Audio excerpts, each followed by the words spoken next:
My favorite thing about being super innocent looking is that no one guesses that I'm a little slut. It's always a surprise. I think we need to hear that again. Play it again. My favorite thing about being super innocent looking is that no one guesses that I'm a little slut. It's always a surprise. God damn, man. Are you listening?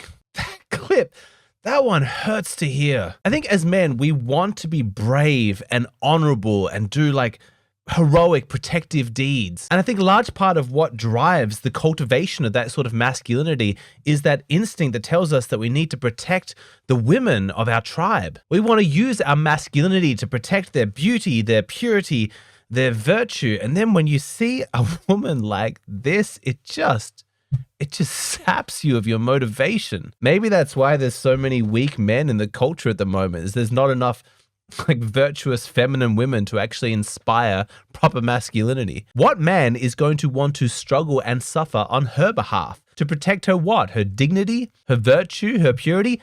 She has none.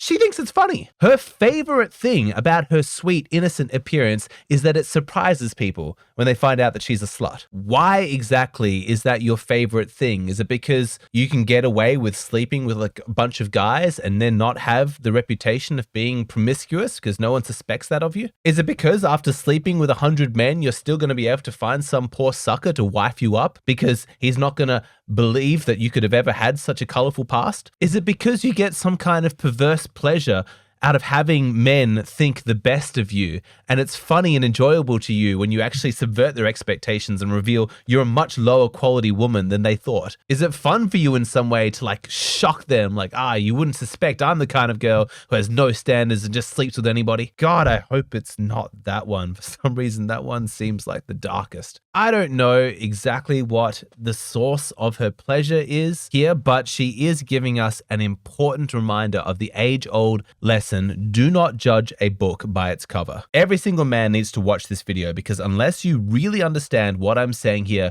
you are in danger. And part of that danger comes from inside yourself, because as a man, you have a weakness for a pretty face. When a man sees a beautiful woman and he's attracted to her, he wants to believe the best in her. Men project positive values into a woman that they don't even know yet because they backwards rationalize their own attraction. It's called the halo effect. It's a psychological weakness that humans have where we assume that good-looking people are more virtuous than they actually are. It's been studied extensively. The research on it's actually pretty fascinating. They find that wait staff get bigger tips if they're good-looking, attractive people get more lenient jail sentences, more promotions, better grades in school, and nowhere is the halo effect more prevalent than in the dynamic between hot girl and horny guy. So you see a girl like this and you find her attractive, she's your type, and before you've even had a conversation with her, you imagine that she has a certain kind of character. You want to believe that she's feminine, she's kind, she's got good solid values. That right there, what's happening inside your mind, that is your horniness backwards rationalizing your attraction to this girl. And I'm telling you,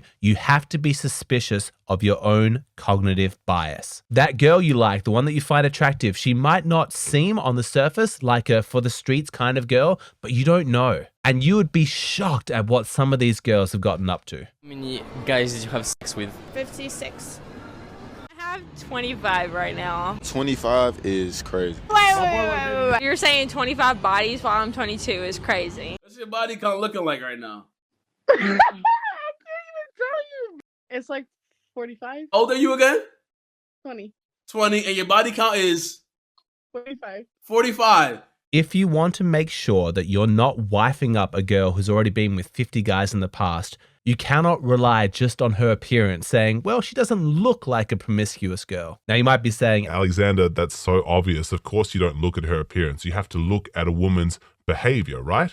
wrong. We saw in my course how badly that strategy worked out. Tell me this, how are you going to judge whether or not a woman has had a promiscuous past based on how she interacts and behaves with you in her relationship now? So she's not sleeping with a bunch of guys right now because she's dating you. Does that mean that she didn't do it in the past? You say, well, when she's around me, she doesn't act like the kind of girl who would have done that in the past. Of course, because she's not an idiot, she can correctly sense that, like most men, unless you have some kind of weird cuckold fetish, you're not going to be attracted to a woman who's had a colorful past. And so she doesn't act that way around you because it's not in her self-interest. Please tell me you know this about women. If you've subscribed to my channel and you watch my videos, you should know this.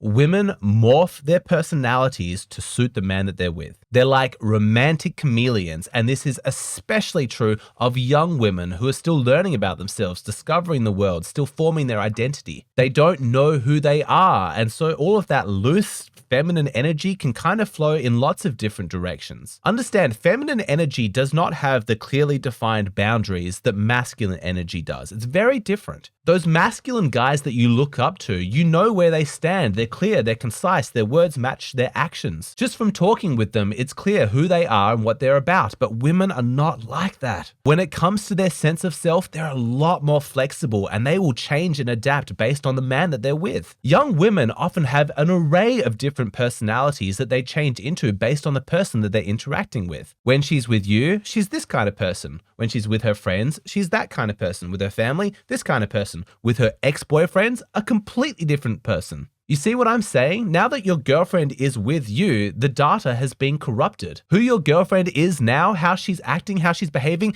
is not a good indicator of who she was in the past. She has changed in order to suit you. On that first date, when you told her that you're interested in finding a kind, feminine, traditional woman so you can get married one day, she likes you, and so that's who she becomes in order to please you. Even if she has never been that kind of person before, never held any of those values, she'll try it on, she'll give it a shot. And here's what's so fascinating about women. It's so interesting is that to them, that does not feel like a lie. It doesn't feel like she's being dishonest. Women just don't conceive of themselves in that way. Men have such a difficult time understanding this. But when you level a criticism of inconsistency or hypocrisy at a woman, it just doesn't hit in the same way. That kind of insult really, tugs at the core of your masculinity. If a man was to say that about you, you're like, You think I'm inconsistent? Fuck no. I'm straight as an arrow. But for women and femininity, that's not the same virtue. They don't really care. For a woman, it doesn't feel inside herself as though she's being inconsistent or has anything to be ashamed of.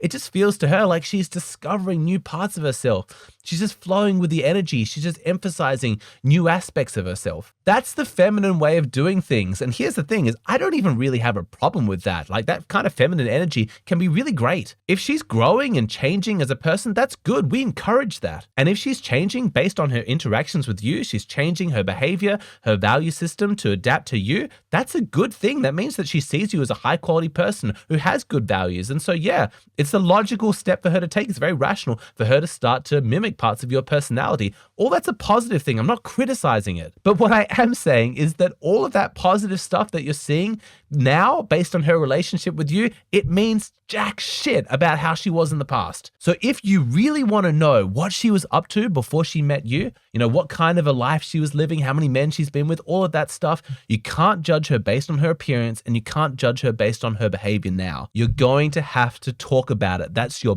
best chance of discovering the truth. And the bad news doesn't stop, because even in a conversation, the chance of you actually hearing an honest answer is pretty low. The prospects of truth in this particular arena with women are very, very grim. If there's one thing that women are more likely to lie about than anything else, it's their sexual past with their current partner. They don't want to be judged, and they don't want who they were before and the things that they did to compromise the way that you see them now. They want a clean slate. So it's probably not sensible to go into this conversation expecting the truth. Even from women who you would generally expect to be high quality, I'm sorry to say that if there was one area where they're going to make an exception and feed you a couple of half-truths, it's probably in this conversation. Women don't want to talk about what they did. So now that I've depressed the shit out of you and expectations are suitably low, let me tell you, if you are going to have a conversation about her sexual past, here are some green flags that you can look out for. Signs that likely indicate that she is telling you the truth and you're getting honest answers. First, if she acknowledges the legitimacy of you asking the question. If she shows that she understands why you want to know this information and she cares about how her past makes you feel, that's a really good sign. Big green flag. But if a woman gets defensive and judgmental, like, Why do you care? You're so superficial for even asking. You know, don't judge me. Don't interrogate me. It's not your business to know. if that's her attitude, then you're not going to get an honest answer. Even if you keep talking and she eventually gives you a number or a few descriptions, it's probably all lies. As well as being dishonest, a woman who responds that way is also really sexist because she's completely dismissing the legitimacy of the male value system that cares about this stuff. Another green flag to look out for is if she can describe in detail the psychological place that she was in back when she was making those promiscuous decisions, and can also detail what changed for her, how she changed, and how she's a different person now. Big green flag. For example, if she says, look, yeah, I had a promiscuous phase. I slept with this many men between these years. I did so because I hated my parents. I was in a rebellious phase. I was feeling self-destructive. I wanted the distraction. I wanted the self-esteem boost. But you know what? I recognize that's not who I want to be. It's not where I want to go in life. And so I changed this about myself and I started acting more like this. And I haven't been that person, you know, in 10 years. And you can see it. Like, you can actually see in your interactions with her the growth that she's made, the kind of person that she is right now. And it seems like when she's talking about herself in the past, that is a stranger. You couldn't even recognize her. That's a green flag. She's probably telling you the truth and she's less ashamed of it because in her mind, it all served as a growth opportunity and she's a different person now. But it's a red flag if her past behavior and the motivations for why she was engaging in it are a mystery to her. If she's like, Yeah, I don't know how many guys I was with, and I don't know why I acted that way. I think it's fine. Like, I don't think it's a big deal. Whatever. no. Not a good sign. She's probably lying to you. And probably more concerning, she still seems to have the same mushy value system, and you don't want to get involved in that. Now, men, if you are really, really interested in knowing the details of your partner's sexual history, you think it's very important that you know everything before you make a commitment, and so you want to know how can you best maximize the opportunity to get the truth from her when talking about this stuff, I am sorry to say that there is no perfect formula. There's no way I can guarantee that she's going to be honest with you about this stuff. So there's always going to have to be at least an element of a leap of faith. However, I do have some practical tips, some conversation strategies that, in my opinion, drastically improve your chances of getting the truth from her when you have this conversation. I give all of those tips in the full version of this video, which is available on my Patreon. What you're seeing here on YouTube, this is just a shortened, abridged version. If you want to see the full video, you want to know the truth about your partner's sexual history, come over to Patreon and check it out.